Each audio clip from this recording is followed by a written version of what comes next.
Welcome to Winning with the Burns, a podcast for highly ambitious people who have a burning desire to learn what it takes to win at a high level.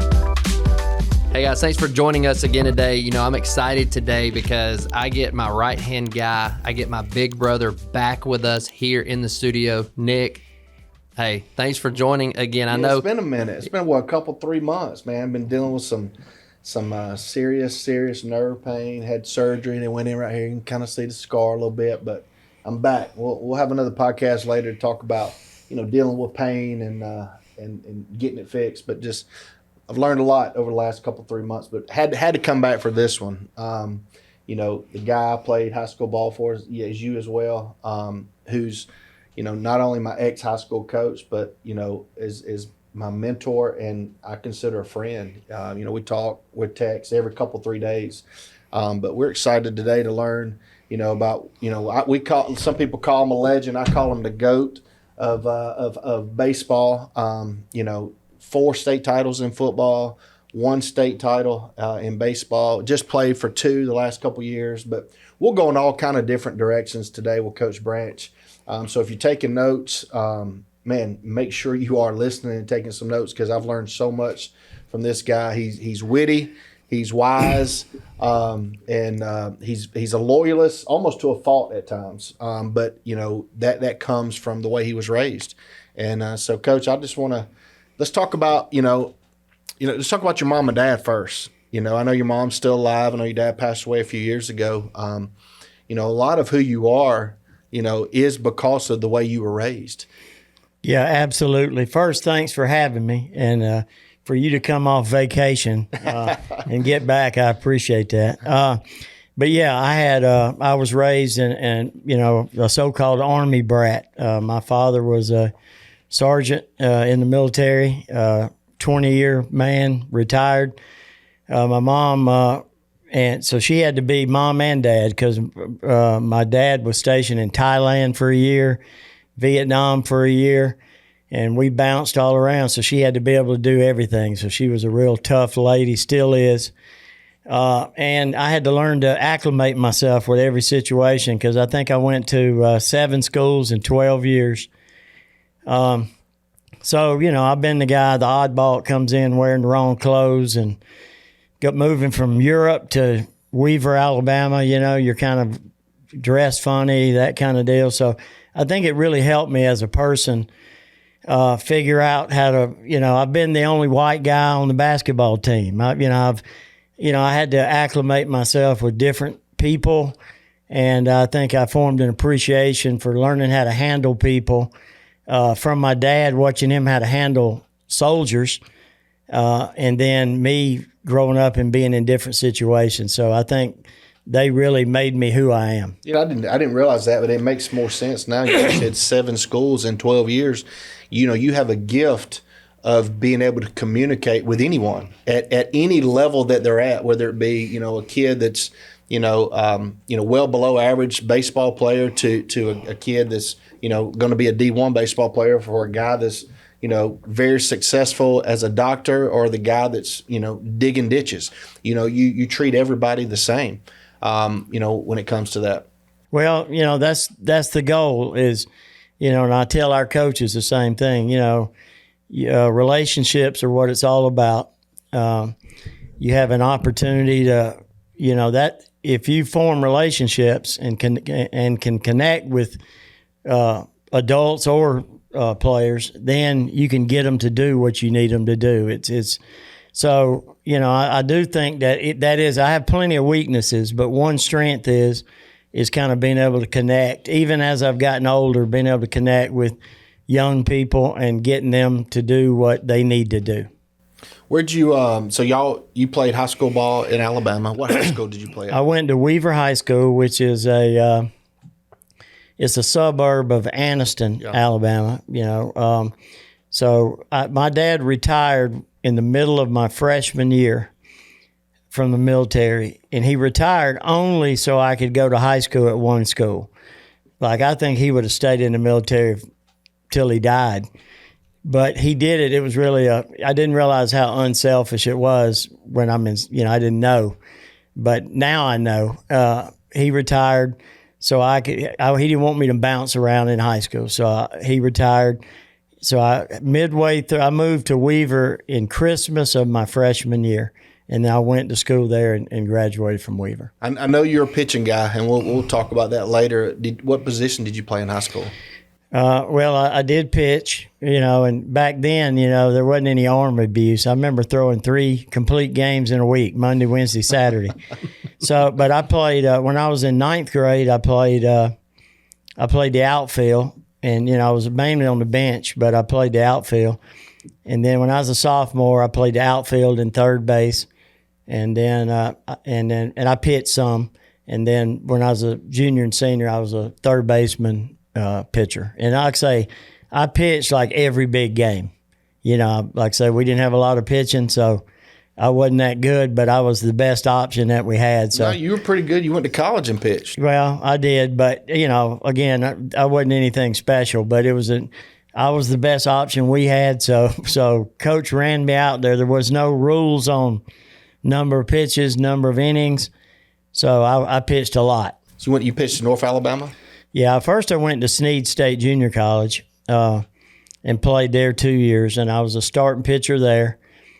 And I pitched a ton there as well, especially my sophomore year. I mean, again, they throw you out there now. I see these guys talking about 3-4 days rest. I mean, I went on 1-2 days rest many times.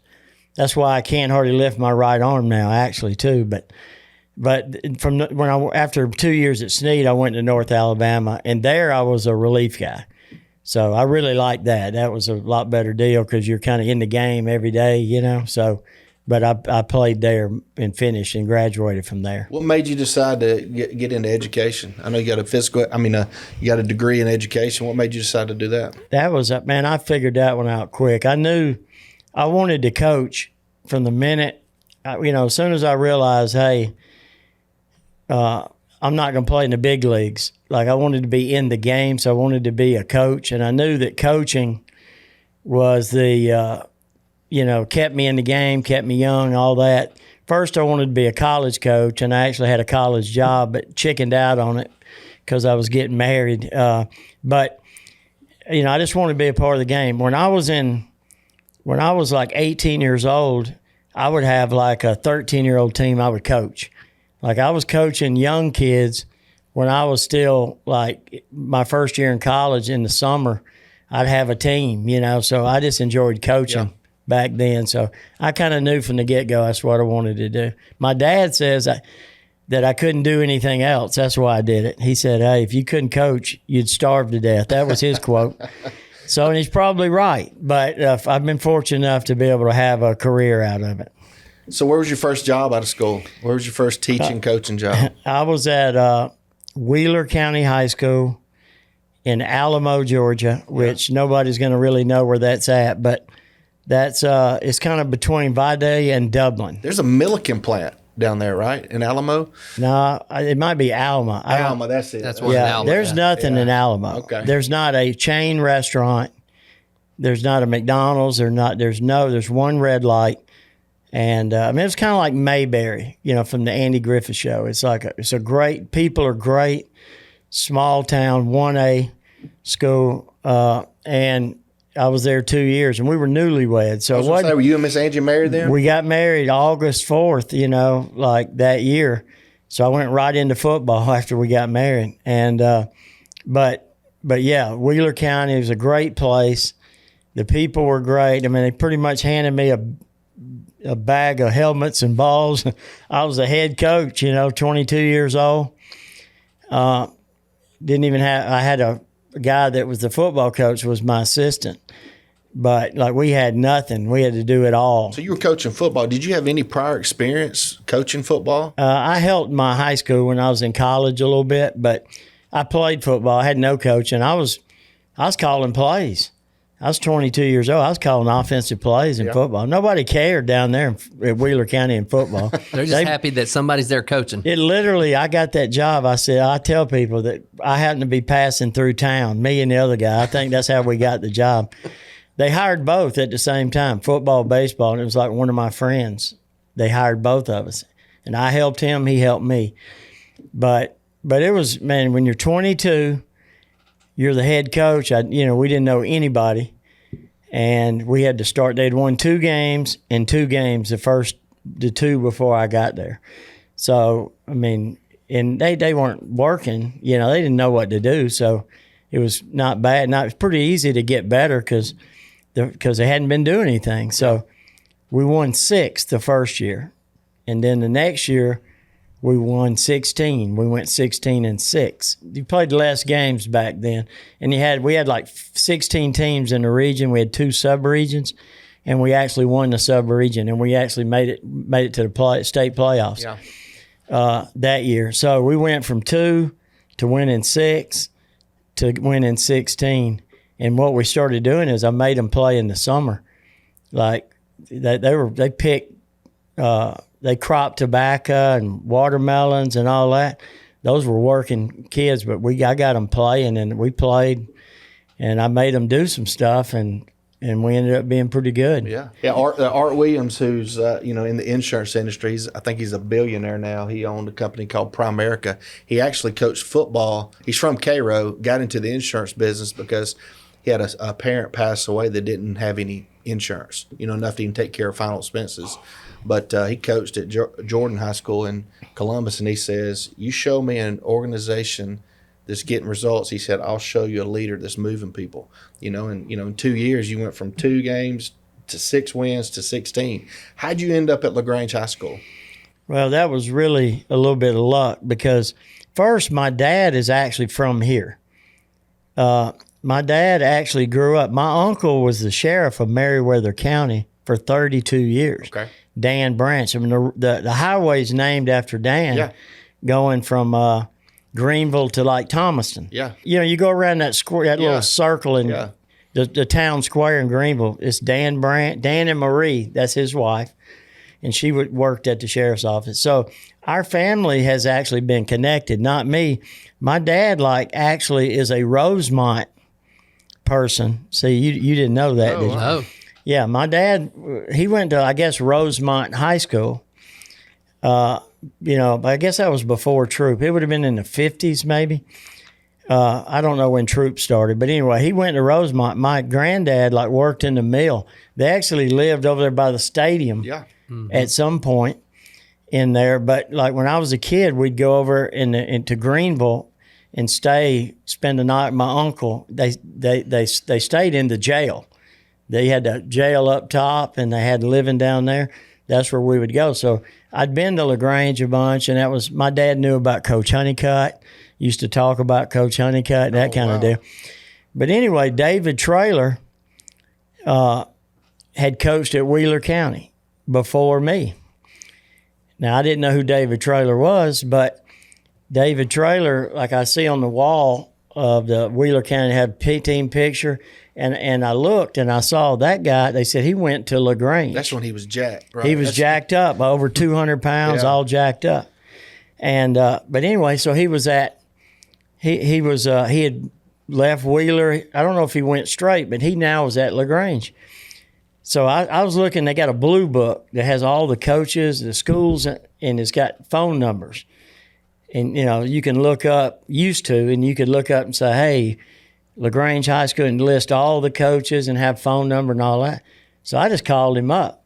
I got a hold of David Traylor and introduced myself, said, hey, anything ever happens up there, we had the common bond. I'm at Wheeler County. You were just left. They can check up on me, same principal, all that stuff. And he said, I said, pass my stuff on to the head coach. So he did. I didn't hear anything. And then it was July. We were ready to get out. I really wanted to get out. I loved the people, but it wasn't really good for my wife and the newlywed kind of deal, So I was ready to get out. And sure enough, July, Gary Guthrie called me. And him and Dave Nichols had checked up on me. They had a coach leave late, Terry Ramsey, who was a defensive line coach. So they called me in the middle of July, which is really late. Yeah. And, man, we packed it up. We came up here, spent the night up here, interviewed, And they offered me the job. What year was that? That was 1986. 86. And that was for a football job, right? It was a football job. That's exactly right. It was a football job. They were worried because it was alternative school, and I was really young. Can you handle the kids? They were really rough. That was a lot of those kids never even made it to the high school. We just had one school system, alternative school. And I told them, I said, I think discipline's my thing. I said, I know I'm young, but I think I'm good at it. And they believed it, and they hired me. So I did that, and it was to be defensive line coach, which I was not qualified for to do, and it was to be JV baseball coach. So that's when I got hired. Was Coach Traylor? Coach Traylor was a head coach, and I helped with the varsity because I asked him if I could. It wasn't part of the job. And when they used to practice the JV somewhere else, at East Side or West Side somewhere, and the varsity. East Side, yeah. I remember And that. I said, Coach Traylor, can we practice at LaGrange High and let me be over here with you? And he said yes. So I was JV coach, head JV, helped with varsity, and then I was the defensive line coach on the varsity football team. I tell people I was the worst coach we had. We had 8 position guys, and I was the worst guy. I mean, they were experienced, they were really good. Yeah. So I know what it's like to be the new guy who I didn't have the great football background. Well, you were there in 86. I mean, most people don't realize, and I don't realize fully, but how good was the Grange High in football in those 86, 87, in those years? Just strictly from a talent standpoint. Talk about some of the guys that were on that team. I mean, there was 3 NFL guys within a 4-year time frame. That I'm not sure that wasn't the best we've ever had at LaGrange High. Because we at that time, I know we did, and we'll talk about this later, but that was when LaGrange had to play in the top classification in the state of Georgia, with basically should have been playing at least a class down, probably 2 classes down. 2 classes down. But that group, the first year I got here, there were 26 seniors. And it was John Johnson, NFL, Marty Carter, NFL. And, it's a lot of other guys. Deshaun Cameron, who's a 3-year starter at quarterback at Clemson. Yeah. Derwin Brewer, who was a NFL free agent. Jimmy McCamey, who was a stud DB. Kenzel Jackson, 3-year starter at Clemson. I mean, you can go through. Raymond Allen was a great running back. Roy Lee Moss. It was loaded. That group was loaded, and they were like great leadership. Defensive line I had were just unbelievable. They knew more than I knew because they had played it. They were veterans. So they helped me, really. But I don't think we've ever had a better group of players than that group, in my opinion. And we still should have won the state. Like, we blew it. We made some mistakes playing and coaching, probably. Also ran into an NFL kicker too, right? Yeah. But, he was an NFL kicker, but we turned the ball over. Yeah. And, when you turn it over. That's what I love about him. Exactly. There's no excuses. There's none. There's ever. no excuses whatsoever, ever. But we had that was a really, I thought it always, I came from Wheeler County, and one of the first people I met was Jimmy McCamey. He introduced himself in the weight room my first day in there. And I said, "What do you play?" I figured he was a linebacker, and he said, "I'm a corner." And I knew, like, wow, these guys, because he was like 200 pounds, just chiseled. I mean, guys like that don't play corner in high school normally. So I knew I'd run into, a really special class. Yeah. And, at that time, with Coach Guthrie, you had players, but, a lot of teams have talent that underachieve. Was that the year when you had to take Marty down? Was that your first year when you had to take him down and run him? I actually saw Marty Carter in the gym this fall and developed a relationship with him. We were talking about you and talking about that time you had to take him down and run him because he didn't have the right haircut at the time. Yeah, he had the old box cut. Yeah. And Coach Guthrie, that didn't meet his standard, which I was new, so I didn't even know what the standard was. I mean, again, this was summer. I hadn't even been to the school yet but I knew that he was supposed to be really good, and Coach Guthrie said, "Hey, take him down. He's got to run XX." I didn't even know him, Yeah. So I was like, hey, sorry about this. I really don't know the deal, but you're going to have to run, and he was good. I mean, he did what he had to do, and he didn't like it, because Marty's a free spirit. But, I mean, looking back, we do a lot of things in coaching because that's just the way it was done. Yeah. And I'm sure if Coach Guthrie was coaching in 2023, he probably have to adapt. Yeah. he wouldn't do that. But what he did was right at that point. Yeah. But those kids would, I mean, they'd take a bullet for Coach Guthrie, those guys that played for him, because he was so, there was no gray area with him. He was black or white, and he didn't care. Like, I mean, one time in a state playoff game, a guy like kind of talked back on the bench. And he took them out, and we played like backup DBs, and it's a tight playoff game. We lose, we're done, and they're slinging the ball down the field on us. And I'm thinking, hey, it'd be nice to get that guy back in.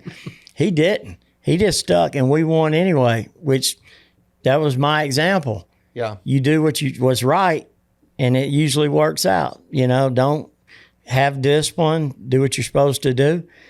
And as we say, the standard is the standard. Yeah. The kid didn't meet the standard, so he didn't get to play. I graduated in '97, so I was on the other side. I was in the Kennedy systems, supposed to go to troop and play. But our father would always, he'd get the newspaper, and at that time, the LaGrange Daily News would lead up to the game, and it would talk about the other team. And I remember, going and watching LaGrange play, probably 88, 89 was probably when I first started going. Andre Hastings come to Callaway Stadium that played at Morrow.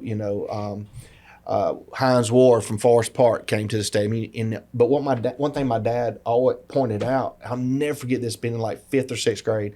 I'm looking back at, my son now that's 10 years old, and I'll never forget my dad saying this. He said, watching the LaGrange coaches on the sideline, he said, you don't see them screaming at the kids. You don't see them going crazy at them.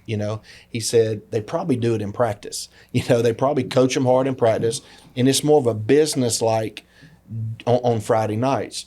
Talk about what you learned from your early years of coaching, because you don't know what you don't know coming in, right? You said you didn't know. You were underqualified coming in. What did you learn from a technique, scheme standpoint, but also from a work ethic standpoint when it comes to coaching football? Well, one of the first things was, I remember Coach Guthrie, and this was different. It's probably illegal now, but I remember when they first told us, they wanted to know about our character. When they interviewed our character, even some of our church affiliation, kind of they tried to hire people that coached and not just coaches. I remember Coach Guthrie saying, hey, profanity is not something we do. He goes, I'm not saying nobody ever slips up and says, he goes, but that ain't the way we coach. If you're not smart enough to coach without doing that, you're not going to make it here. We have families walking around that track, and we're going to be an example for the community. Wow. So I learned that. You go to a lot of football practices, that is not the way it is. Yeah. So, we try to do the same thing in baseball. That isn't something that's a regular occurrence. Again, I'm not saying that profanity never happens, but it's not the way we coach. And our players, that isn't the way they talk in front of us. So that was a big impact right there, because I know some guys that were wild men that we hired, and then they came here and they just came right in and did like we do, because that was the standard that we did. So, and then the detail, the way they coach football, I mean, the way every detail, in breaking down film, in preparation, no stone was unturned. I mean, and that's the way they coach. We were just really, really prepped. And then, when I saw them do that, I mean, I just fell in. And then between my first and second year, I was like a different guy. I was like, man, I'm not going to be that guy again. I'm not going to be the guy that gets us beat. I'm going to be the guy that helps us win.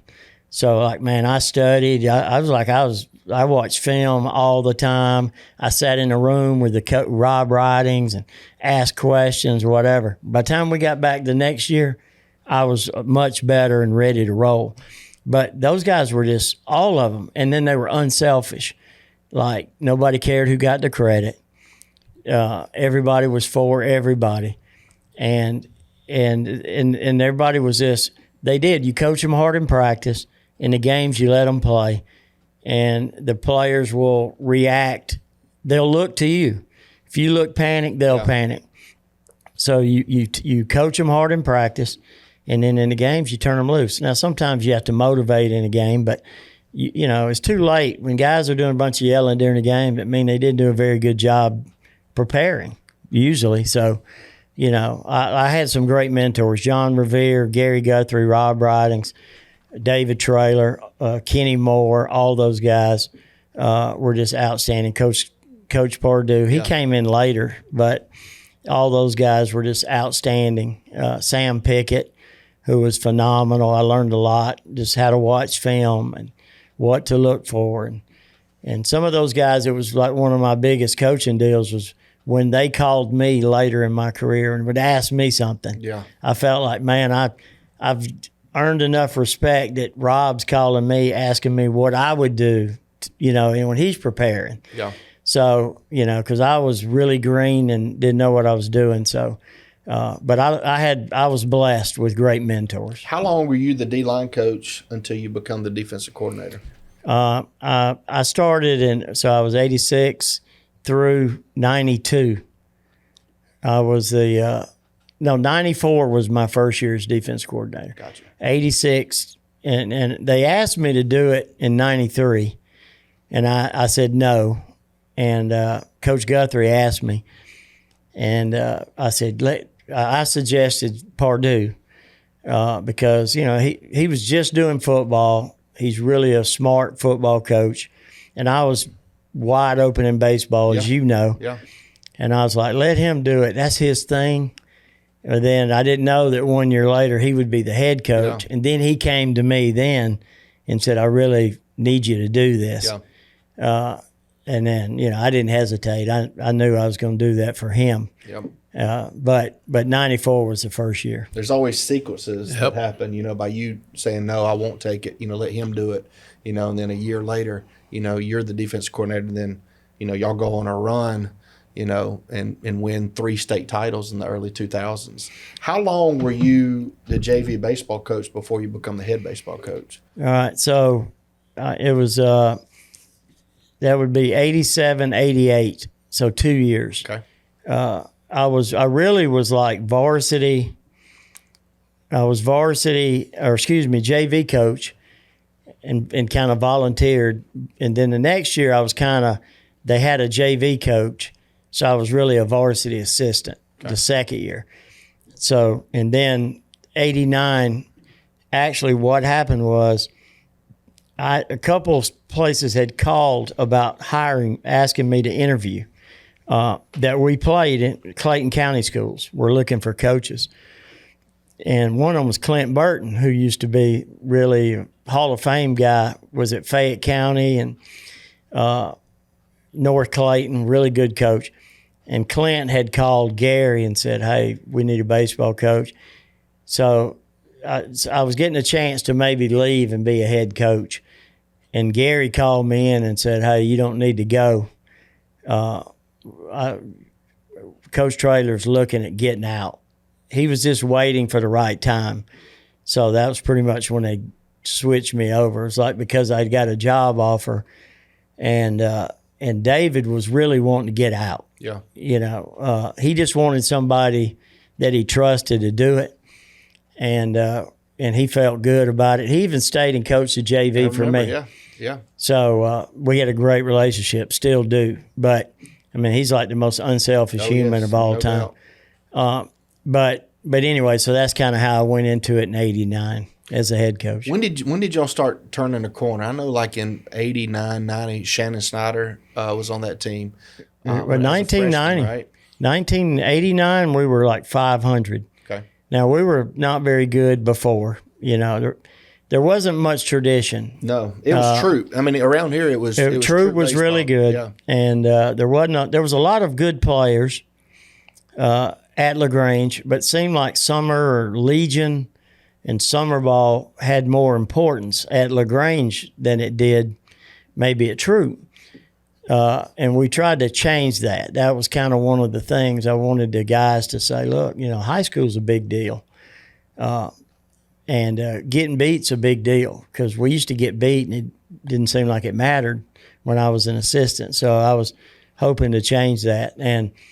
But 89, we were like 14-12. And it was actually a really good year. I only had a couple seniors, but we ended up going 24-6 in 1990.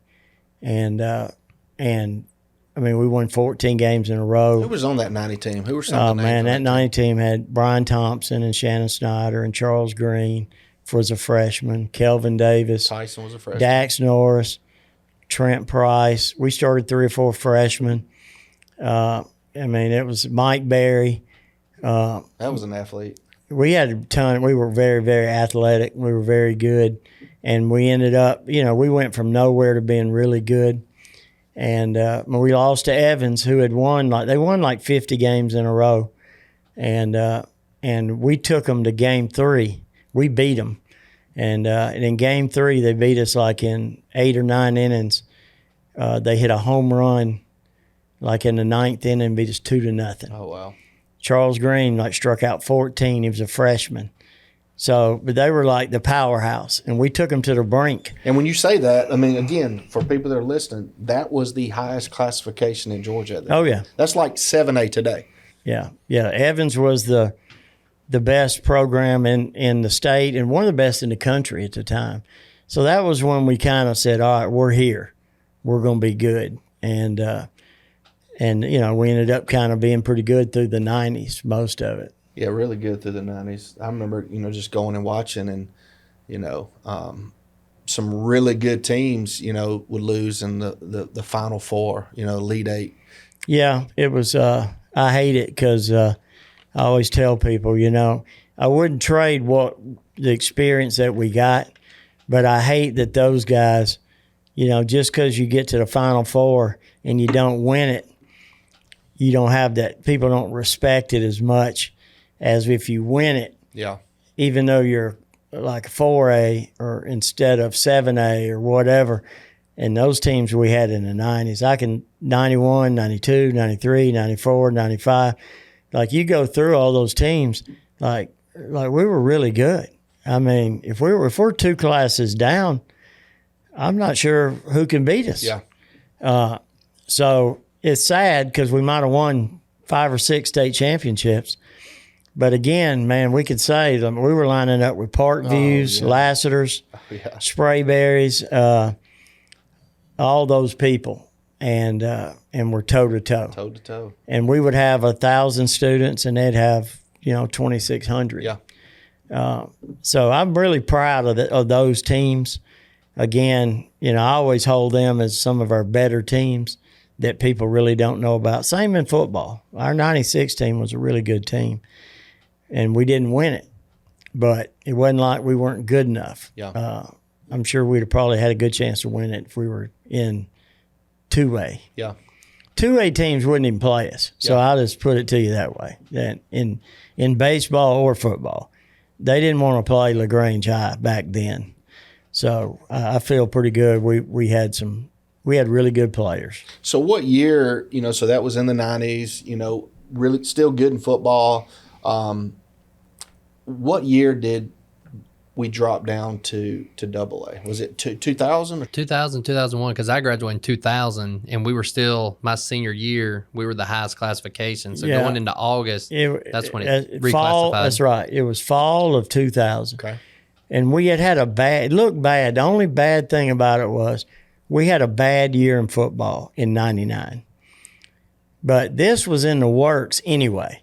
But it looked bad because we were 2-8 in 99. Was that Blake Mitchell? That was Skylar Thornton's freshman year. Freshman year. Blake's freshman year. Freshman year. Coach Pardue said, "We're playing for the future. We're not playing for this year. Yeah, we're getting Blake ready for next year." Yeah, and it was like he just went with what he thought he needed to do, and we were competitive, but we just lost. And he decided, he made a commitment to Blake, and it was a great move. But the bottom line was, we were 2-8, and then now you're going to drop down. Yeah. So that we had to kind of overcome that. And Coach Pardue was like, "Hey, if we win, people will be happy." Absolutely. And that's what we did. We went 12-1 that next year, in 3A, I guess it was. So we went 12-1. So, everybody bought into the new thing really quick. And I thought it made a difference. Where it really makes a difference is when you're in a rebuilding year. Like if you're in a rebuilding year and you're in a smaller classification, you have a really good chance to still make the playoffs. And that's a big deal. Yeah. If you're in a rebuild year and you're in 7A, and it's hard. It's just harder with the number of students we have. It's like your senior year. We had a good team, but like that region was loaded, and we weren't loaded. I mean, we had some good players, but we weren't loaded. So it's in your mediocre years, it gives you a chance to kind of grow. And when we're really good at LaGrange High, classification doesn't matter. That's right. I mean, I truly believe that. Like we've had baseball teams, it didn't matter what classification. 2004, we beat the crap out of Lassiter. We 10-run ruled them at Lassiter. Yeah. You know what I mean? So, like, it didn't matter what classification we're in. But in another year, in 2002, when we graduated a bunch of guys, we went to the Elite Eight, kind of mediocre team, just by playing hard and doing the things. So that's when it really helps you, is when and some of your minor sports that have a hard time in the bigger classifications. It gives them a chance to succeed. So now we're getting in 2004, and that was the year of your first time playing for a state championship and actually winning a state championship. You had been, all those 90s teams like Final Four, Elite Eight, just fighting. And 2004 is the year you get it done. Talk about that team, for those that really don't know who's on that team. That team was something special. Well, first of all, we'll honor them this year, so I'm fired up about that. It's 20 years. 20 years. It's 20 years, so we're going to do we got to set the date. I kind of got one, but I don't want to say it yet. And I want to bring them in and then have a dinner the night before with them and hang out with them, maybe their families, and then the next day bring them in while we play and have a big tent set up where they can hang out and tell lies and stories and all Shake that. Shake hands and kiss babies. Yeah, but anyway, so we're doing that with them, so we're fired up about that. We had Josh Edmondson, Corey Knowles were our mainstay pitchers, and they were elite. They were a lot like what we had this year. Yep. Josh wasn't like a big time recruit, but he ended up he was signed with Florida, but he didn't have a bunch of offers. He had a bunch of no's. Florida just said yes. But he was just a fierce competitor, and they were kind of led the way. But if you look on the wall out there at the field and go through that roster, the talent level of that team is like phenomenal. For LaGrange High, It was elite because you had those two, Florida signee, Columbus State signee, who ultimately got drafted. Then you had Brandon Monk was a 7th-round draft pick. Drew Murray was Georgia Southern. Andrew Manning was UAB. David Buchanan was Columbus State. Tyler Moffitt was Columbus State. And you just John Scher was USC Aiken. Montoya Young was USC Aiken, which were Division II powers. Kelton, David's little brother, John. John Kelton was University of Alabama. They were young. Yeah. Some of them were young, but you even go through with the bench guys like were my son. He was like a JUCO signee. Yeah. Joseph Daniel had Division I offers and ultimately didn't go. It was like, I can't remember how many is listed, but like 18 of them were college baseball guys. And 2 or 3 of them had pro ball opportunities. So it was elite talent. They were just really good. And we could hit. Like how we hit now compared to then is not even close. I mean, the bats were a lot more hot. Yeah. But we could just hit better. You still got to put the bat on the ball. Yeah, and we could hit. I mean, we hit we hit a lot of home runs. We could run too, but this year we ran a lot. We had to run. That team, we could just hit, and we could pitch, we could hit. I mean, we had Drew Murray. He was like 88, 89 pitcher. And, I hardly had to pitch him. Because you'd sweep everybody, right? And you swept everybody until the state championship, right? And then we had Jeffrey Henderson. He was like 5 or 6-0. He's a lefty, like 80 to 82. Brandon Monk was like 90 to 92, right-handed pitcher. So we had guys, like we just had, it was just a really good team. When somebody says, hey, you win the state, I'm like, look what we had when we won it. Yeah. Now, the team we beat had won it 3 in a row. They were loaded too. So it was really big. But for LaGrange High, that team was like really, really, it was the best combination of pitching and team hitting. Yeah. Like Darnell Stinson, there wasn't Darnell Stinson. Yeah. But like throughout that lineup, we hit like 5 home runs in game 3. We're hitting, Justin Patterson was our 8-hole hitter, and he hit like 7 home runs. Wow. So, like, we just could hit, and they were strong. 4 of them started on the football state championship team. Yeah. So they were tough. Like, you could get after them. They worked. They had just won it in football. They knew how to win. So I hope we can do that thing and get all of them back here, because that's a really, really special group. You go, and I don't have the stats.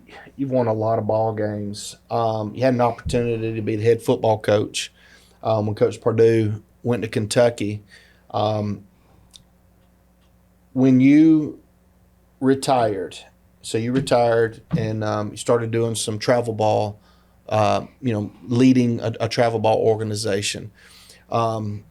What did that experience from being retired before you came back? What that gap?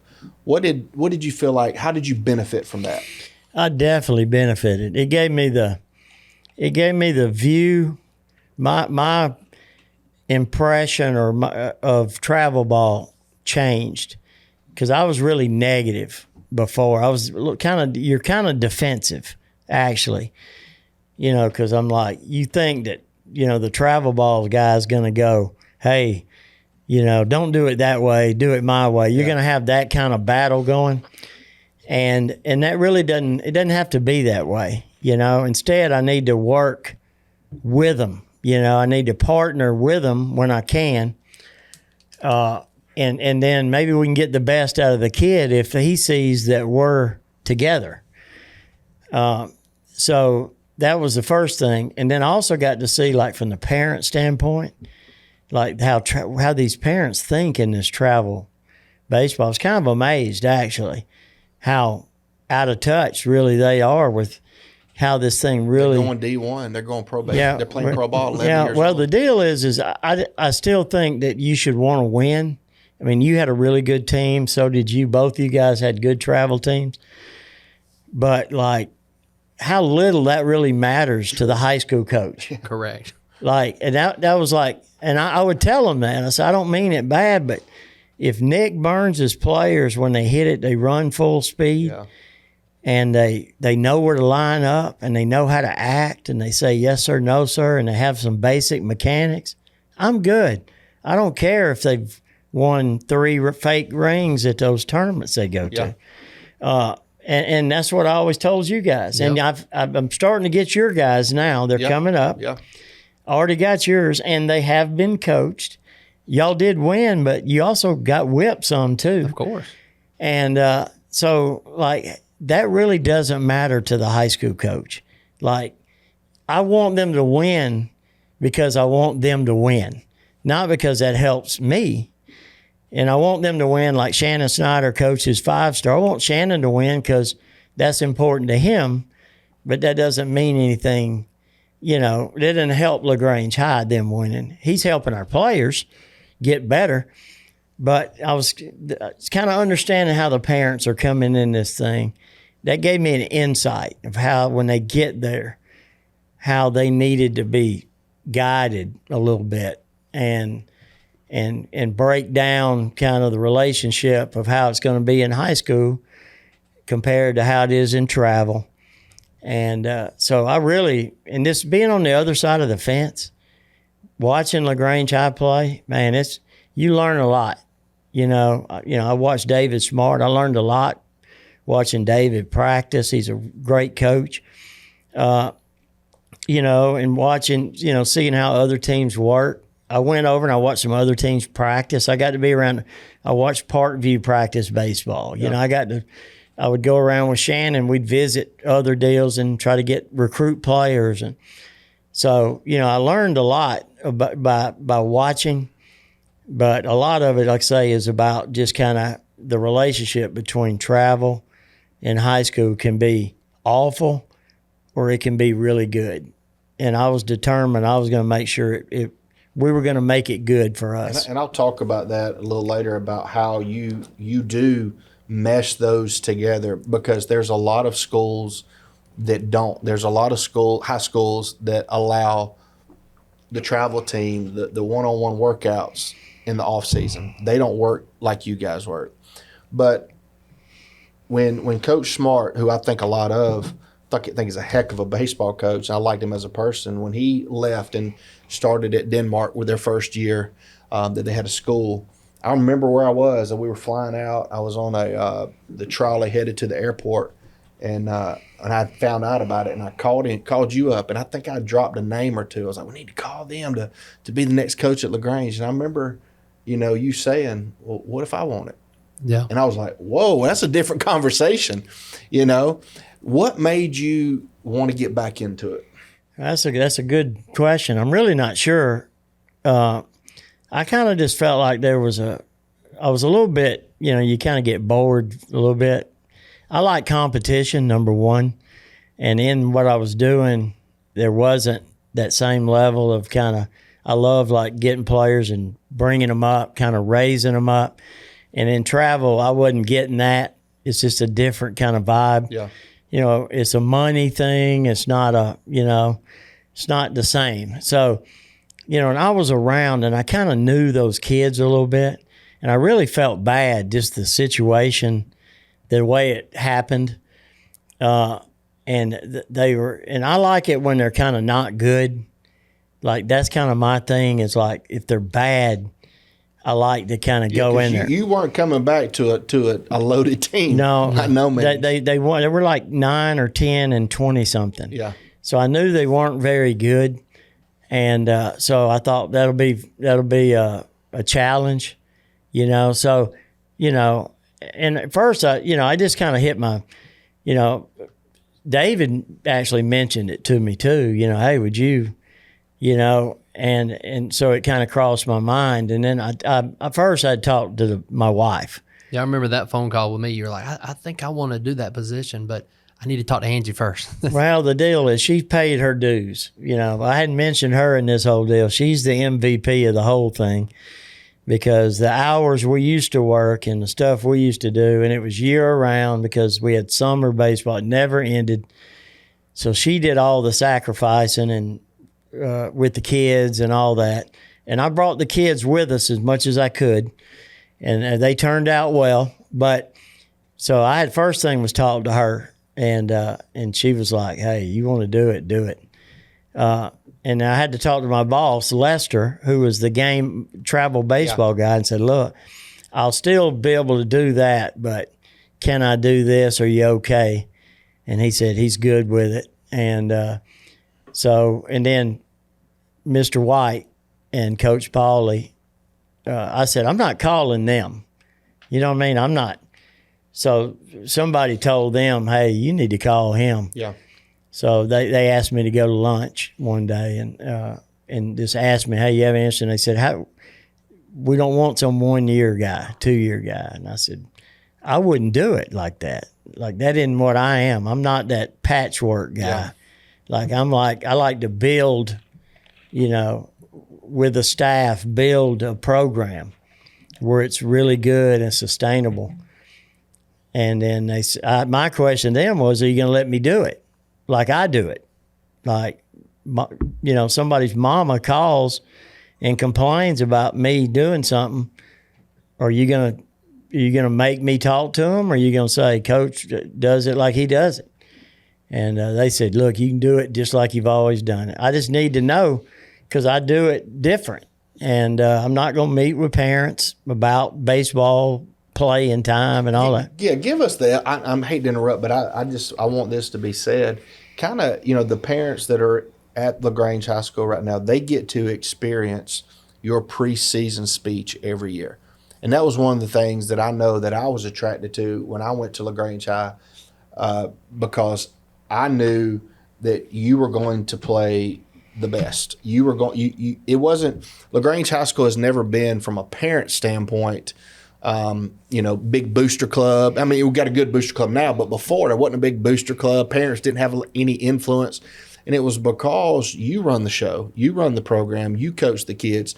Give us the quick elevator talk of what you give a parents a speech on every year to teach the kids, about when later in life going and asking for that raise, going and asking for it. What you're teaching them at 14, 15, 16 years of age. Yeah.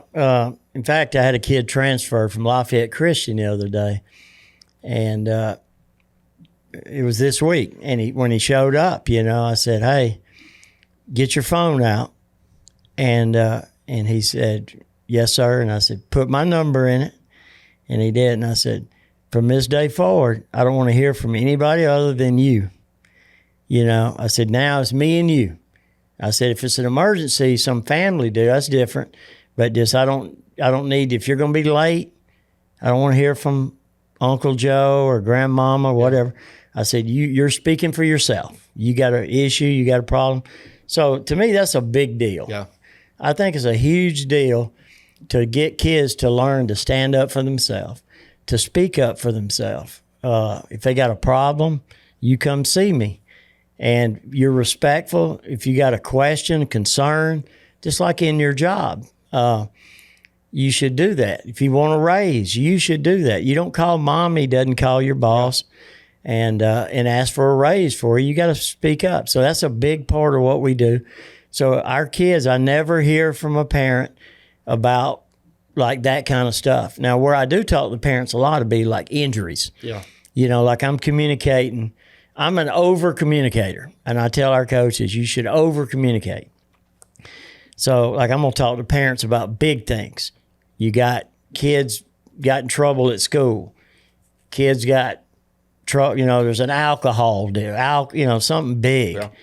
Those things. Life things. But in the day-to-day operations, I want them to have an open door to come see me, and they do. People would be surprised. This year we had a few. Some years you have a bunch.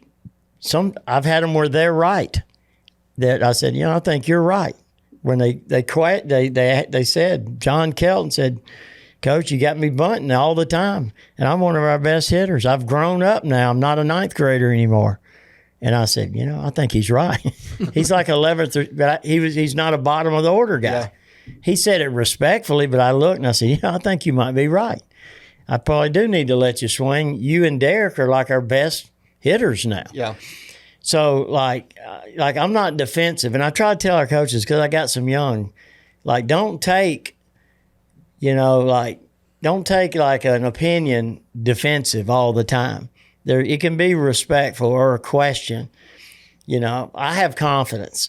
My wife says I have too much confidence, but so I'm not worried about those kind of things. But that's a big deal for us, is that player and the parents cut the cord and respect our staff as professionals. And I honestly tell them, and I don't think many coaches do this. I tell them, I'm going to absolutely screw up some stuff. You're going to think I'm an idiot, and you might be right, but I'm still going to make every call. Yeah. Some coaches will defend themselves. I bunted because I did this. Yeah. No, I'll do some stuff, and I go, God, that was stupid. And hopefully I'll fix it. But I'm going to do it. I do what I think needs to be done, and I don't worry about. And the older I'm in doing it, it's even worse. I'm really I have no concern about, what somebody thinks about it.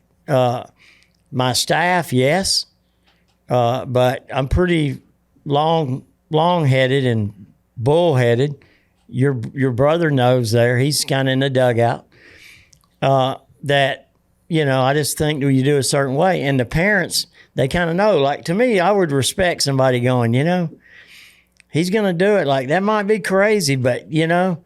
he's telling us right up front how it is. Well, the good thing, what you've done since you've come back, what year was that, 19? Or 19. 19. We're in 23 now. You've I want to say groomed, for lack of a better word, but you've trained parents every year since then. And now you've got a young group of kids. You got a heavy junior class coming up. So most of those kids were in your program as 8th graders. So they've had 8th grade, 9th grade, and then last year, so they're in year 4 of being in your program. You not only have a group of kids trained, but most importantly, you got a group of parents trained. What people don't realize a lot of times is bad parents can ruin a culture if it's allowed. Right. Johnny gets in the car, he didn't play shortstop that day. Daddy says, you got a better batting average, you should be playing shortstop. Instead of saying, hey, we're going to support what the coach says. This is part of the process. Keep working, make yourself stand out. But, that's one thing that you've done so well at over the years. It's more than just having talent. It's more than just having chemistry. The chemistry off the field is important as well. Well, he talks about, go back into when you first came in 19, one thing you said you wanted to do was to have a lot of coaches that knew the game of baseball to where you could coach the 9th and JV, because beforehand you were like, we don't need just one guy practicing 20 guys on the 9th grade team. Like, you need a coaching staff. I got a call, I think I was like 20th or maybe 30th down the list of, hey, can you help out community coach, right?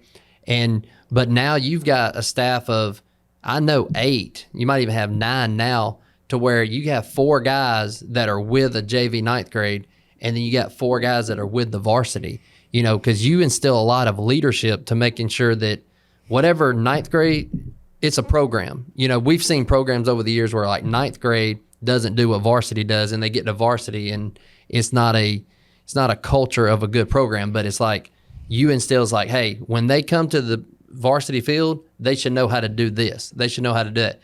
What we always say is the Granger way, right? Like the standard. Yeah, I've been blessed that we've built a good staff. That's the key. I had a great staff when I left. And then I'm probably most proud of anything. I said this at the banquet. That's right. That, first of all, it made me personally feel good. It's like, hey, I was here for both of them. I got to kind of build it, because you're like, hey, well, they won because of this coach or whatever. We started again, and we built from scratch. As confident as Drew Edie is as a coach, and he's really good, I remember like he didn't know how to do a scouting report. Yeah. You know what I mean? He didn't know how to do those things. Now he puts together like a puzzle that's beautiful. Like knowing, you see how these guys. But you go back, you said the same thing. You were underqualified. And within a year, your leadership taught you how to work. They taught you how to break down film. That's what you've done with a Drew Edie. That's what you've done with these young guys. And that's leadership is everything. Companies either rise or fall with leadership. Teams either win or lose with or without leadership. And that's the most important thing to me is the proper leadership, because you've got a program. Like you said, there's teams, there's NFL teams, there's pro baseball teams that have that one anomaly year. Everything's good, that goes well, and then the next year they just fall off the face of the earth. With what you build, you're going to have a shot every year, like I said, to make a playoff. Like you said, on a mediocre year to make the playoffs. But it's leadership, and that's the key is you're not only training parents, you're training coaches, you're training kids. I talk about you all the time on some of our business calls, that, I've learned more from you since I've not been played for you than I did when I played for you, because, you're 8, 16, 17 years old. You don't know what you don't know. And I look back at some of the things that was instilled in me, from a discipline standpoint, from a work ethic standpoint. Heck, I remember, grounding out one time and and having my helmet and my glove and hat was on the fence line, and I kind of tossed my helmet. And I didn't throw it down by no means. I mean, see you kids now, they throw crap everywhere. I tossed it. I go out to third base, and you called me back over there, and he said, go pick up the helmet and lay it back down. So I had to pick up the helmet, and I laid it back down. But the point of that is I never come close to showing emotion like that again. You know? Right. But what it did was, it wasn't about the helmet being thrown. Yeah. It was, hey, you need to flush. You can't get frustrated. You need to flush and control what you can control. And, you know, Coach, we come off of, you know, losing in the state title last year. I remember being on the bus ride last year, and you're like, here's what we got to do. Like, you're already planning for next year. It happened this year. We get beat again in the state finals. We go back to back. And on the bus ride back, like, you're mapping out, here's what our workouts are going to look like. Here's what we're going to do. We're going to do this and that. And like, talk about how being prepared to where when you get to a big moment, it's like you're already prepared for it. Like, you don't have to prepare in that moment. You're already prepared for that big moment. Yeah, it's almost a curse there, some of it. Like, to just get beat and then kind of already be wheeled to something else. But because you can't, like, let it go, relax kind of deal, you know. But yeah, I'm a over preparer. You know, I was in football as well. You know, like, I've got on my phone, I've got like stuff that's like crazy. It might be 3 a.m. I got an idea, something, you know, some idea about I'm going to do with pictures or whatever. So I think preparation, when kids work really hard, when somebody works really hard at whatever they do, like, and then it's really, if you can sell them, like, you're doing stuff others won't do. Like, you get them bought in. Our guys really believe it. They believe, look, they're not coming up here. And it's really true. Most don't do what we do. If you get them buying into it and really, really believing it, then there's a level of confidence that comes from that. And that's in anything. Yeah. Like, when you know you have, so if you've outworked them and then, like, preparing, like, thinking about the little dirty details, like, in baseball, to me, it's like, and I'll tell our players, if they're throwing 90 and we're throwing 80, and that they're throwing strikes and we're throwing strikes, like, or we're going to have to do the dirty details to win that game. Like, we have to equalize it by, like, if the ball goes through the infield, we have to dive for it. They're not going to. If it comes inside, we're not moving out of the way. It's going to hit us. Like, we've got to do little bitty things that they don't do in order to have a chance. So we got to play a little harder. We got to play a little smarter. That ball bounces off that catcher. We got to take that base. You know, we can't miss cutoff men. Let them make those mistakes. And then you guys were on teams, and we do. We beat teams like that a lot. Oh, yeah. So, you know, to me, those little details, I'm all about the little details of, I'm that way with our pitchers, and I'm really about empowering the players a lot more than I used to be. I would say as you get older, you know, when you're younger, Coach, you probably aren't as much. I think as you get older, you start figuring out, like, hey, you know, it really is their team. Like, they're going to leave, and you're still going to be here. Like, this is their team right now. Mm-hmm.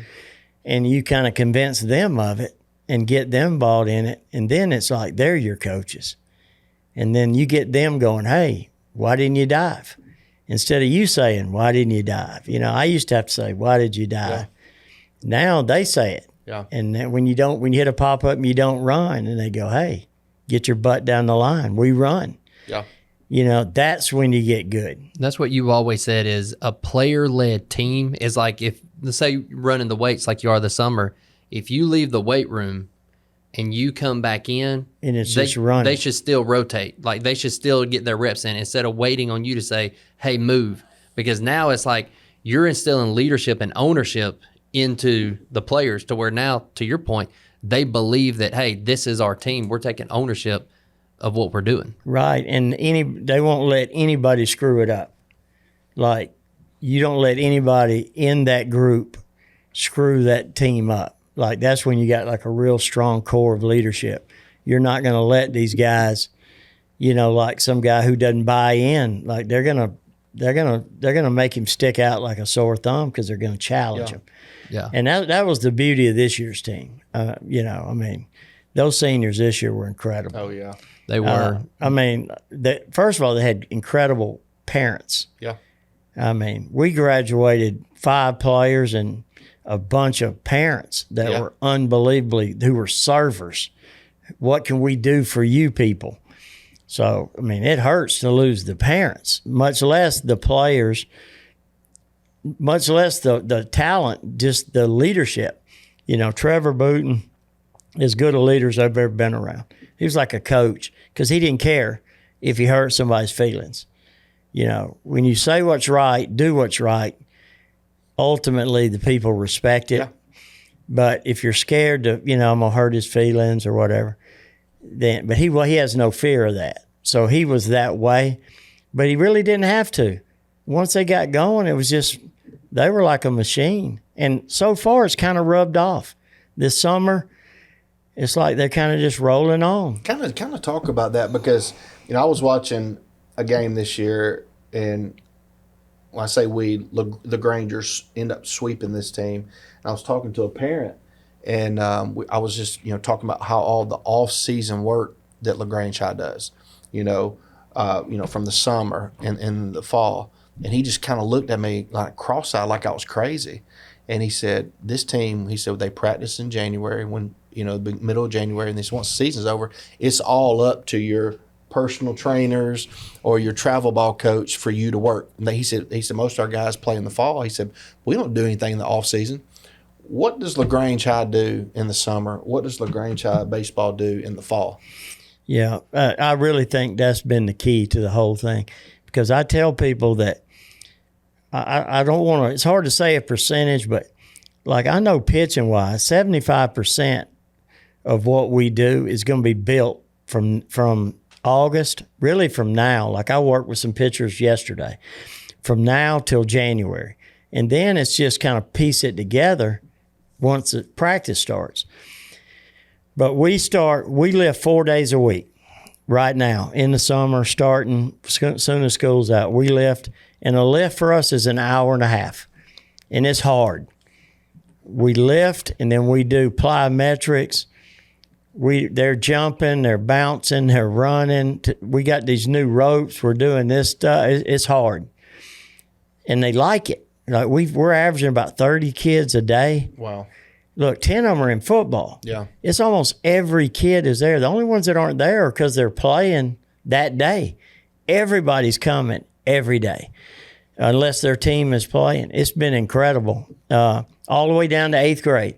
So I love it. Like our last year's 8th graders look like different kids in 1 year. Like you look at your Jace Fosters and Matthew Skinners, you watch them do the drills, and it's like in 1 year, it's like your son in a year when you're going to say, man, I can't believe how much better they got.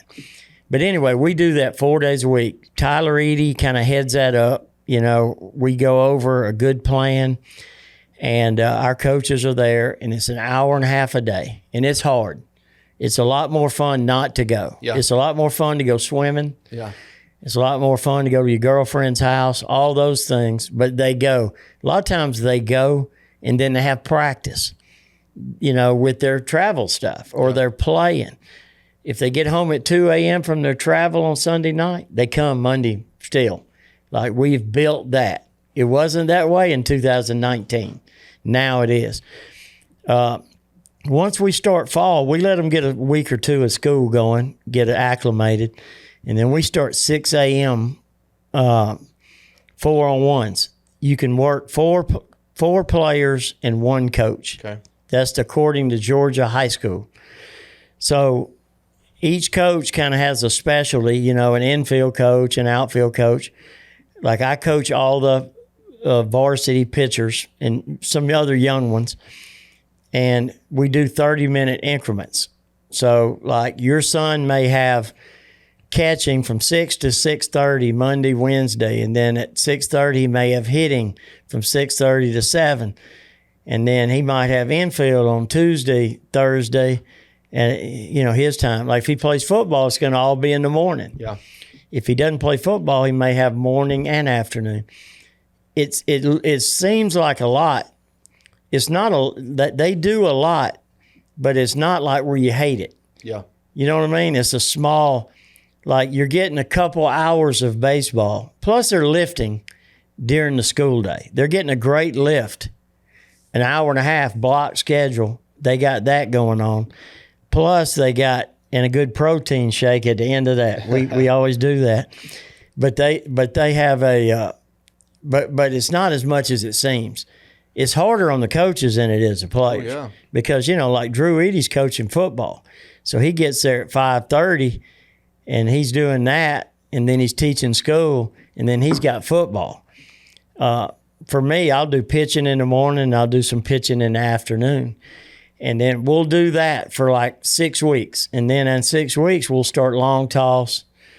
A long toss program is like programmed out, exactly what to do. It's at their pace, but this is how you do it. And we do a band program. We're going to add some stuff to it as well this year. I always like to add. Smart players like to be challenged. They like new. Yeah. So like I like always talking to people, finding better ways. And like I said, I sent some pictures, one of my pictures, like we were texting last night, and I was sending him some YouTube videos of some things that I thought would be good for him, and he told me this morning, hey, Coach, I did it. So like I try to be on the cutting edge of like anything new or it helps this kid. It was actually Caden Wood. We're trying to work on some things. But anyway, so we do that, long toss. We'll still be doing the 4-on-1s, and we do that. And then Coach Edie gets done with football at some point. Hopefully it's way late. Late November, yeah. Because we want the Grangers to keep winning. That's right. But when he gets done, that changes us a little bit, because then we have him in the afternoons, and we start hitting on the field, and we start doing some different things. We start bullpens. Like I'll do bullpens Saturday mornings. Like our guys are full. And look, you'd be shocked. They come up and say, Coach, like they're on me to start. That's what I tell my wife. She goes, I'm kind of surprised she always like wonders what I'm doing. I'm like, look, these guys are on me. Yeah. Like, hey, Coach, when can we do this? So, we do a lot. From August to January, I'll know if we're going to be any good or not. If I'm the motivator right there, then we're in trouble. Yeah. I mean, we are absolutely, I'll know in my gut right there. I knew last year these guys are killing it. They're absolutely killing it.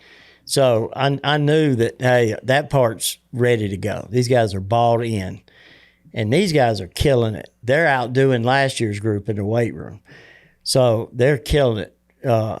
It's fun when coaching is what you do. Like get him to get better at playing baseball. The other stuff is in place. Yeah. And so that's kind of where we're at right now. I know there'll be like some ugly days, like where I get mad and all that kind of stuff. Well, you talk about getting mad. I'll never forget. There was a few times in some game situation, I'm sitting beside you, and you hear these parents just all over the umpire calling this and that, and like you're like, I can't control it. I mean, what's the point of me getting upset about it? I think that runs parallel a lot in life, because so many people focus on the wrong things. Like you're like, every time a kid comes off and he's upset that an umpire hosed him, or he felt like he should have done something different or whatever, you're like, getting upset about it's not going to change the call. And that helps me a lot in my business, is like I can control what I can control. Like you can control getting prepared. So when January comes, you're inter-squad in that first week, where most coaches are trying to get their kids' arms in shape, right? Right. Yeah, and I think that's one of the biggest things that's different than other places. Like I'm really about, and I try to pound into our players.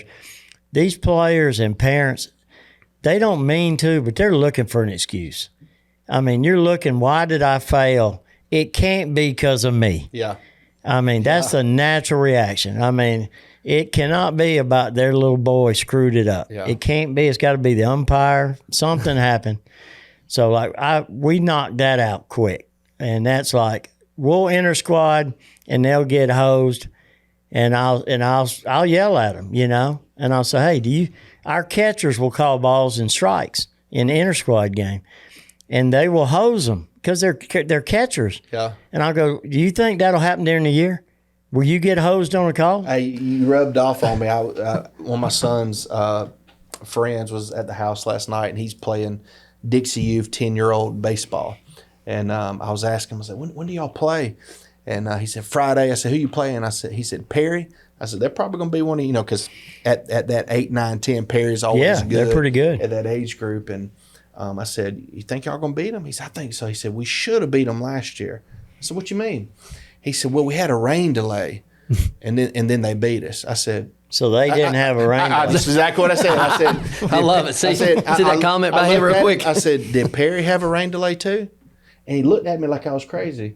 I said, so y'all had a rain delay. That was why you lost? He said, yeah, we lost our energy. I said, did they have a rain delay too? He just kind of looked at me and smiled. Then he realized what I was telling him. Yeah. But it's like, no excuses. Yeah, that's a thing. It's a real thing. Umpires. Now, I'll get on umpires, as Jonathan knows. Sometimes, I'll take them right to the brink. But I want our players to not see me give them excuses. Yeah. If they're not playing well, I will not go argue with umpire. Yeah. I'm not going to go out and fight for a guy that's not playing the right way. That's the first thing. So if I go out there, I do think we're competing. But, I don't want a bunch of excuses. Like, if the umpire calls a first pitch strike and it's a ball, a foot outside, you still have 2 strikes. Yeah. Like, okay, So, and then if you get out, most time you have another at bat. Like, you can figure it out. Like, there should be no reason, to baseball's a failure game anyway. Yes. So, it's a great life lesson game because you're going to flop a lot. So, it's hard to play. You fail a lot. And I just don't want our players thinking that way. And initially, that's what they want to do. And parents, that's what you want to do. My wife wants to make an excuse for my son when he played. She did. But, I wanted him to think, I stunk. I didn't get it done. That's what I wanted him. That's what moms sometimes do. But, somebody's got to put them into reality. I always tell them, look, we're going to tell you the truth. And sometimes if that hurts your feelings, then that's just the way it is. But we're going to tell you the truth. And the truth is, if it's great, it's great. If it's bad, it's bad. And you can deal with it. And players tend to appreciate it. Yeah. Owning your situation, Navy SEAL book, it's about taking ownership. And it says extreme ownership, fully taking ownership of your situation. What Nick said about extreme ownership, I like that from one of the best, arguably the best leadership book there is. But you talk about the kids really, taking ownership of themselves, but also controlling what they can control, but also their body language. Like you always instill with the pitchers because that's what you mainly coach. Obviously, you coach the whole team, but like pitchers, if they perform well, like you're all about the pitchers. But you talk about when I look out there on the mound, I shouldn't be able to tell if we're up 20 or we're even down 20. And like some guys will kind of get in their feelings sometimes, and you have to bring them back to like, hey, you got to control yourself, right? Absolutely. And I think in life or baseball or whatever, how you carry yourself is going to, have a lot to do with how successful you're going to be. And in baseball, to me, it's you play with emotion, but not emotional. Yeah. And that's a big thing. Like I want our pitcher to have passion, but passion doesn't mean pout. Passion is positive kind of energy, and it's really not just pitchers. Yeah. I don't scream at a bunch of players every day, but if they throw a ball away and their shoulders drop and droop, that kind of deal, I'm gonna yell at them. If somebody doesn't beat me to it, usually it's me first on that. But I just believe that's just a sign of weakness, especially to your opponent. Like I'm not good enough. Instead of like standing there and take it and compete and fix it and that way, just like you say in real life, that's what you do. Something doesn't go your way, You don't have time to sit there and pout around. You got to, suck it up, kind of get it done. And that comes from my raising. That's a direct result because that was not allowed in my house. So I try not to allow it on our teams. It doesn't mean it doesn't happen because they're human beings. And the younger they are, man, you go to a ninth grade game, it's like they're learning. You can just see learning taking place. Yeah. Because what they did is, first of all, they have think about it. Y'all are successful travel coaches. You got 10, 11 on the team. Everybody bats. Now everybody gets to hit. Now let's say you got 15. So and we're hitting 10 maybe. So there's 5 not in. They've always been in. They're not in. That's a great time to pout. Yeah. I mean, that kid's already, he's got some adversity he hadn't had. So he's got to learn to fight through that. And then, because of competition starts getting better, you fail more. So it's another time that, boy, you could pout, bad body language, and act like you don't care. That's a biggie is, you don't want to act like you care, and, I'm like, hey, lay it out there, man. Show you care, Don't be scared to act like you care. But anyway, so you have those challenges, with kids. And that's just, man, it's the 9-year-old in Walmart, he doesn't get his toy. Yeah. You get that deal. I tell our players that. I'll say, you look like the 9-year-old in Walmart. Mommy didn't buy your little Hot Wheel you wanted. Yeah. So you look like a fool over there doing what you're doing, So how is that productive? So I think the main thing to do is you don't necessarily fix everything, but the old saying, you're either coaching it or allowing it to happen. I don't want them to think I'm allowing it to happen. Yeah. I want them to know, if you hit a ball and you let loose with a MF on the way to first, if I don't say something, I'm allowing it to happen. He's a young kid, and that might be what he does, and it's wrong. Yeah. But if we don't address it, we're allowing it to happen. We're going to try to fix it, whatever method's necessary. So that's kind of the way, we do it. Everything is kind of important to me. And if you handle, Gary Guthrie always used to say, if you take care of the little things, the big things will take care of themselves. And there's a lot of truth to that. So that's kind of the way we do it. Everybody worries about hitting, pitching, throwing.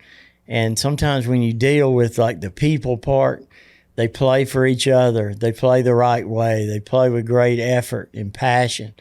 And then you start working on if you've got that mindset, you're going to get the baseball part just kind of comes through. And that's kind of the way I think that we've had success. Well, let me ask you this real quick. So, as day and age has changed, you talk about playing with passion and, and stuff like that and things allow.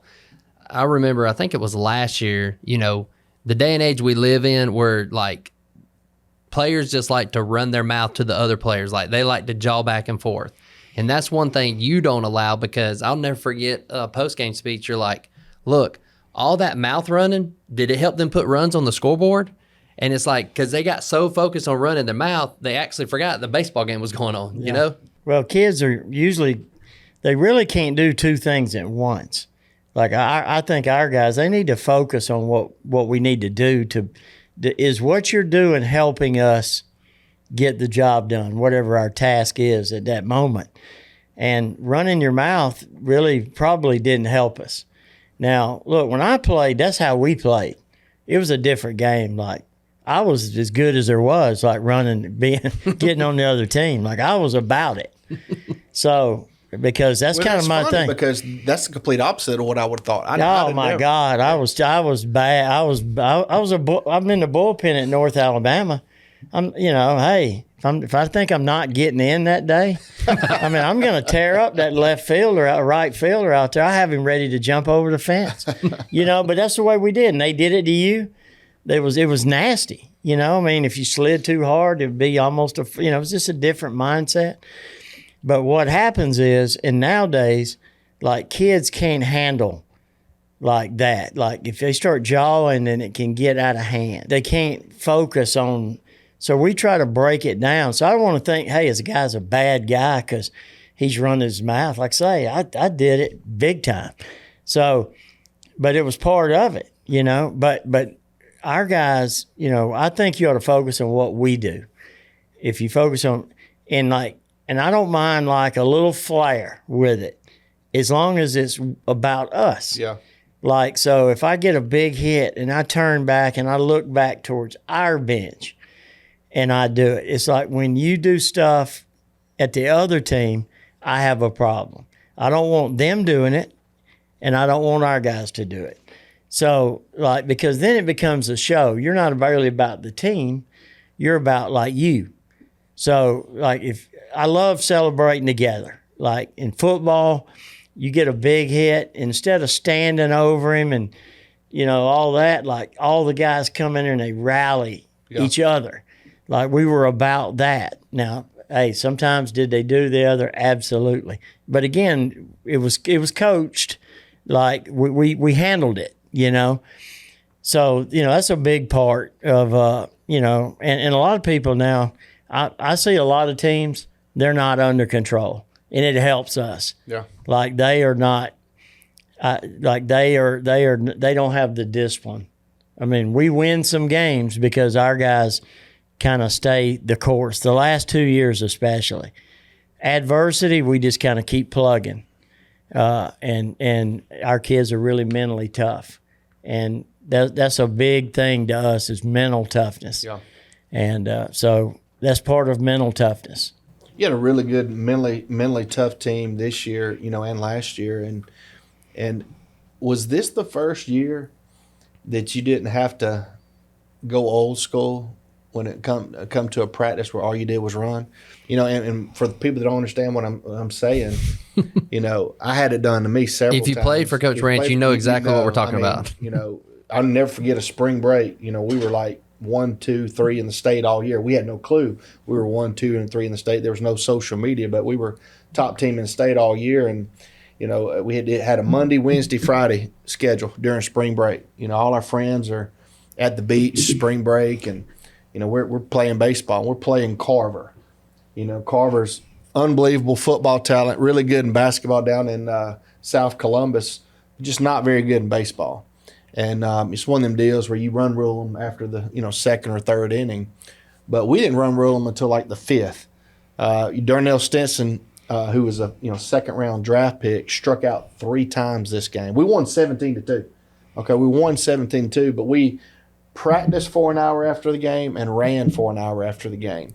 And, you know, we weren't mentally there. You know, our energy wasn't there. I mean, you're, you know, middle of the week, spring break, you're 16, 17 years old. But it was a wake-up call to us. I think we won 16, 17 games in a row after that. So that's the old school I'm talking about. This was the first team in a while that you've had that you didn't have to do that to this year. No, I don't think we ever. Now, there was some times, and I don't know if you were out there at the time, but there was a few days that, you know, I stopped and Oh yeah, we did a little, but it wasn't like to the extreme. Yeah. But it was enough to get their attention. it was enough to them to know, hey, Don't mess don't with that. test me. Yeah, it was that. And the year before, same thing. I got, and then 2 years before, we got them. It was over the tarp. That's right. They were messing around trying to put the tarp on. And I wasn't there. I was at a doctor's appointment, and I got a report. So they ended up, it was bad for them that day. Yeah. But yeah, that group was really, I could kind of say to Trevor, hey, look, you need to make sure. And he would kind of go through the ranks. It's the same way in football. When I had Wesley Woodyard, maybe I'm going to belly flop the group a while. I'd give Wesley that warning shot. Look, you might want to get the guys going, or I'm going to get them going. So, having that leadership gives you that buffer and then as you figure out, hey, is it productive or not? A lot of times it was productive. That's what you guys needed at the time. Yeah. It was a different time, different kids. This particular group was way more motivated than most high school players and teams. So it wasn't too bad. We had a couple days I didn't think were great. Most days were really good. I'm looking forward to this year to see can they grind it out day after day with the new group of guys, because we're missing some key guys. So, and, whether we got to do it or they're going to figure it out.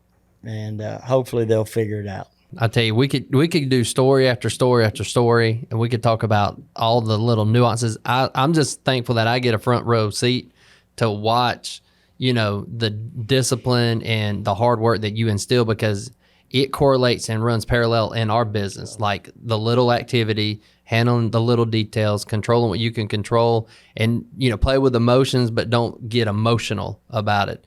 And so that runs it runs so parallel in our business and what we do. And, from when I was a kid watching Nick play at the ball field to now, hopefully my son's coming up through the ranks now. He's getting to play for you now. So we appreciate you taking the time to, sit down with us, Coach. Well, it's been my pleasure. You guys are, like I say, you're former players, but you're friends and colleagues and big-time Granger supporters, which we really appreciate it. And let me say, too, that going out that, we talked about parents and we told one side of it. We needed to, the other side of it is our parents are like, they're machine booster club. Like if anybody's got a better booster club, I'd like to see it. They might raise more money. Now, we raise a lot, but they have a, what can we do? What do we need? What do you need, Coach?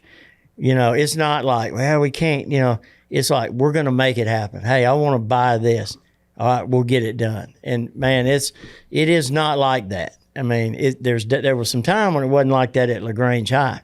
Not maybe when I was there, but when I wasn't there that it kind of turned different. It's incredible, the support that we have. And then you throw in, Alton White and Mike Pauley. Alton has moved on, but, he trusted me to hire me. And then you got Jamie Bozeman at the top. Like, LaGrange High is different. Yeah. It's different. Absolutely.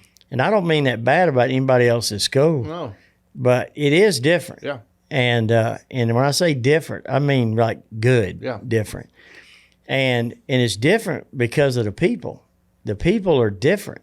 And it may be, some people may say it's cocky confidence. I don't really mean it that way, but, we do. There's a confidence an expectation at LaGrange High. And it's because it's been passed down. And but our parents, our coaches, everybody's kind of bought into it, which makes it special. All the way down to football, all the sports, everybody's the same. They're bought into that. It's different here. We got higher expectations, and that's just the way we do it. Yeah. The standard is the standard. Yep. It's going to be that way for a while too. I mean, I don't see it slowing down in any way, Well, there's no doubt. And one thing I'd like to say too is when we were really good in baseball and football, when you were in school, in basketball, we were good. Yeah. And there was a tight relationship among the staff, again, which is highly unusual. It's not the norm for football, basketball, baseball, tennis, whatever, to actually all like each other and not be jealous of each other and share athletes together. But we were like that. And now we got Matt Napier. And Matt Napier is that guy too. He's like Steve Pardue. He's like, how can we work together? We share. I got 10, 12 guys that play baseball, that play football. Yeah. So we share them. We share them all year. Right now, he's kind of got priority. Then in spring, I get priority. Yeah. But we share them. We talk about them. We work it out. And again, that's what's different. A lot of people talk about it, but it really is different. It's like Matt, he's going to take care of our guys. I mean, he cares how they do. He wants to win, the baseball team to win. He hurts when they lose. Yeah. I'm the same way in football. I want them to win so bad. And that's what, like I say, it's unless you've kind of been in it. I look at like a Jamie Smith who came back and he's here, and like he looks like, man, it's just different, and it's because of the people. There was a couple years there where it kind of slid off. Oh, yeah. No doubt. Slid off the rails a little bit. Not anybody's fault. It just happened. Yeah. And then it got going back in the right direction. And And I think we're pretty good in everything. Yeah. I think all spring sports were at least second or third round, in the state playoffs. You had boys and girls soccer, you had girls and boys tennis, and obviously what, you guys did in baseball, playing for a state title. Golf. Yeah, golf was in the state tournament. Yeah, I think we're kind of good in everything, and that's what it's supposed to be about. It was like I had 13 out of 18 baseball players, varsity, were scholar athletes, 3.5 or better. Wow. 3.5 or better, 13 out of 18. That's pretty good. Yeah. Those are high character kids. Yeah. I mean, that's like, these are high achievers, period. Baseball or not baseball. Trevor Booten doesn't need baseball. He plays that for the love of the game. He doesn't need it. He's going to make money, be a boss, run the show somewhere, whether he does it. Same with Trey Cook, Seth Starger, all those kids. So 13 out of 18, that's pretty big. So I'm really proud of those guys for that. And it wasn't like the other guys weren't good, but 3.5 is hard. Those guys take hard classes. Yeah. So we're really proud of the student-athlete part of it. I'll tell you, this has been a lot of fun. So hopefully, Coach, we'll get you back here maybe this time next year. We can talk about even greater things. We improved every year you've been back. We've gotten better, and we were better this year, last year. So hopefully, put ourselves in a position to be better than what we were last year. Well, that would be nice because there's only one. That's right. One thing better than that. I'll think about that a little bit till we actually start, and then I'll just think about the old get better today next game routine. And I just want to do a better job in the podcast than Steve Pardue did. That was my goal. All right, well, appreciate it.